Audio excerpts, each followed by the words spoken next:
सर्वसामान्यांचा बुलंद आवाज. बीजी 24 तास. हे काम नव्हे, जबाबदारी आमची.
नमस्कार, BG 24 तासमध्ये आपले सर्वांचे स्वागत आहे। आपण पाहू शकता आता आपण कर्जत शहरामध्ये आहोत आणि कर्जत शहरामध्ये प्रति पंढरपूर येथे आहोत आणि रात्रीपासून आषाढी एकादशी निमित्त जे भक्त आहेत, जे पुजारी आहेत, सगळेजण इथे येऊन दर्शन घेतात। रात्री 12 वाजल्यापासून दर्शनासाठी रांगा लागलेल्या आहेत। त्याच पार्श्वभूमीवर आपल्यासोबत उद्योजक संदीप भोईर आहेत, त्यांच्याकडून आपण जाणून घेऊया की आमदार साहेबांनी कशा पद्धतीने प्रति आळंदी पंढरपूर केलेले आहे आणि आज हजारो भाविक इथे लोटलेले आहेत, शिस्तबद्ध रांगेमध्ये उभे राहून दर्शन घेतात।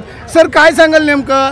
आपण इथे उद्योजक आहात आणि एक मोठी व्यक्ती आहे, सगळेजण ओळखतात आपल्याला पूर्ण जिल्ह्यामध्ये। काय सांगाल, कशा पद्धतीने आमदार साहेबांनी हे उभं केलं आहे आणि इथे या वास्तूमध्ये आज जवळजवळ लाखो पब्लिक भाविक दर्शनासाठी येतात? काय सांगाल नेमकं?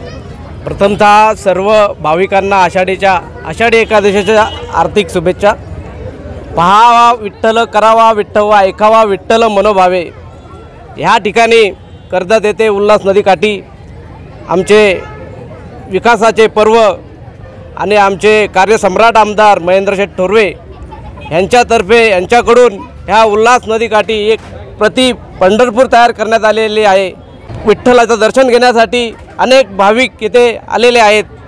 मला खरं तर आमदार महेंद्र शेठ थोरवे यांचं या कर्जतवासियांच्या वतीने आभारच मानायला लागतील, कारण का प्रत्येकालाच पंढरपूरला जाता येत नाही, तर त्यांनी भव्य दिव्य अशी 52 फुटाची विठ्ठलाची मूर्ती ह्या कर्जत ठिकाणी आणून ह्या भाविकांना दर्शनाची सोय आणि एक असं पर्यटन स्थळ तयार केलेलं आहे।